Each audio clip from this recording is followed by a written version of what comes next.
ఈరోజు కనిగిరి పట్టణంలో కనుల పండుగగా జరుగుతున్నటువంటి ప్రపంచ మేధావి డాక్టర్ బిఆర్ అంబేద్కర్ గారి యొక్క విగ్రహావిష్కరణ కార్యక్రమానికి అతిథులుగా విచ్చేసినటువంటి కేంద్ర మంత్రివర్యులు చిరాగ్ పాస్వాన్ గారికి, ఆంధ్రప్రదేశ్ దళితుల ఆత్మగౌరవం ఇక్కడ ఉంది. ఈ రాష్ట్ర ఆత్మగౌరవం, దళితుల ఆత్మగౌరవం మన హోంశాఖ మంత్రులు అనిత గారు. అదేవిధంగా ఈ రాష్ట్ర దళిత నిజాయితీకి మారు రూపమైనటువంటి మన మంత్రివర్యులు శ్రీ స్వామి గారు. దళితుల గుండె ధైర్యం, అనధికారంలో ప్రతిపక్షంలో ఉన్నప్పుడు ఈ రాష్ట్రంలో జరుగుతున్నటువంటి అన్యాయాల్ని ప్రాణాలకు సహితంగా లెక్క చేయకుండా ఎదిరించి ఈరోజు శాసనసభలో అడుగుపెట్టినటువంటి నా సోదరుడు ఎంఎస్ రాజు గారు. అదేవిధంగా ఈ డయాస్ మీద ఉన్నటువంటి మా అందరికీ పెద్ద దిక్కైనటువంటి ఒంగోలు పార్లమెంటు సభ్యులు శ్రీ మాగుంట శ్రీనివాసరెడ్డి గారికి, వేదిక మీద ఉన్నటువంటి శాసనసభ్యులందరికీ, ఇన్ఛార్జీలకు, వివిధ హోదాలో ఉన్నటువంటి పెద్దలందరూ కూడా నా హృదయపూర్వక నమస్కారాలు తెలియజేస్తా ఉన్నా. చాలా సంతోషమైంది.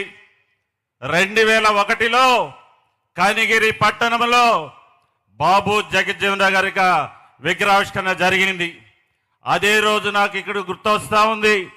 ఈరోజు ప్రపంచ మేధావి డాక్టర్ బిఆర్ అంబేద్కర్ గారి యొక్క విగ్రహావిష్కరణ కార్యక్రమం మాత్రమే మనం చేసుకోవట్లేదు.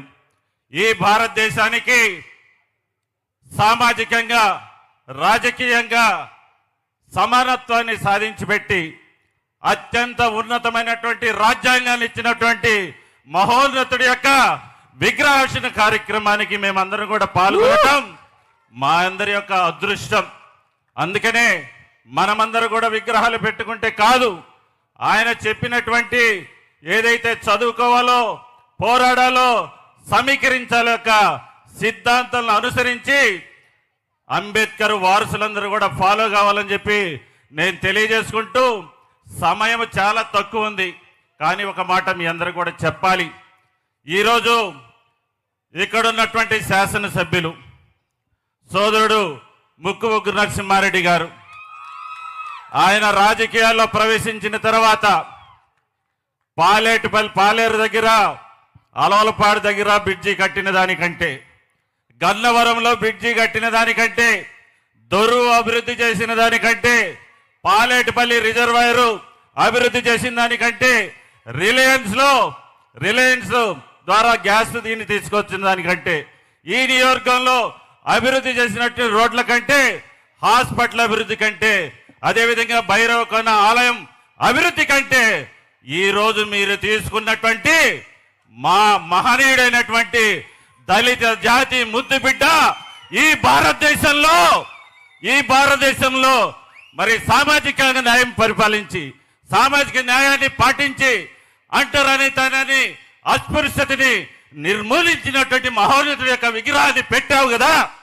అంబేద్కర్ వారసుల గుండెల్లో డాక్టర్ ముక్కు నరసింహారెడ్డి గారు చిరస్థాయిగా ఉంటారని చెప్పేసి మీ అందరికీ నేను తెలియజేసుకుంటూ, ఏదైతే అంబేద్కర్ గారు చదువుకోవాలని ఒక నినాదంతో ముందుకు వచ్చారు, అదేవిధంగా ఆ చదువుని ఈరోజు మన యువ నాయకులు నారా లోకేష్ గారు ఈరోజు విద్యలో ప్రతి ఒక్కరిని కూడా చదువుకుంటేనే సంపద వస్తుందని చెప్పేసి పేద బడుగు బలహీన వర్గాలకి ఈరోజు మరి చదువుని అత్యంత క్వాలిటీ ఎడ్యుకేషన్ ఇటువంటి చరిత్ర విద్యాశాఖ మంత్రులు నారా లోకేష్ గారిది. అదేవిధంగా ఈ దేశంలో అంటరానితనం, అస్పృశ్యత 2 క్లాసుల పద్ధతి ఉందని చెప్పేసి మన నాయకుడు గౌరవ ముఖ్యమంత్రి శ్రీ నారా చంద్రబాబు నాయుడు గారు జస్టిస్ పున్నయ్య కమిషన్ వేసి ఈ రాష్ట్రంలో నిజంగా అంటరానితనం ఉందా, హోటల్లో 2 క్లాసుల పద్ధతి ఉందని చెప్పేసి కమిషన్ వేయించి ఈ రాష్ట్ర చరిత్రలో హోటళ్లలో 2 క్లాసుల పద్ధతులను తీసివేసినటువంటి చరిత్ర కలిగినటువంటి నాయకుడు నారా చంద్రబాబు నాయుడు గారు.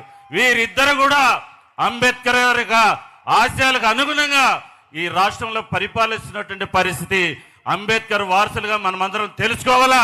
ఈ విగ్రహం పెట్టినటువంటి ఈ విగ్రహానికి సహకరించినటువంటి మనోళ్ళందరూ కూడా చేతులెత్తి నమస్కారం చేస్తూ, చిన్నవాడు కాబట్టి ఉగ్ర నరసింహారెడ్డి పాదాలకు నమస్కారం పెట్టకూడదు, చిన్నవాడు కాబట్టి ఉగ్ర నరసింహారెడ్డి పాదాలకు నమస్కారం చేయకూడదు. ఖచ్చితంగా అంబేద్కర్ వారసుల యొక్క అభిమానాలు, ఆశీర్వాదాలు నువ్వు ఈ భూమి మీద ఉన్నంత కాలం ఉంటాయని చెప్పి తెలియజేసుకుంటూ సెలవు తీసుకుంటున్నాను. జై భీమ్, జై భీమ్.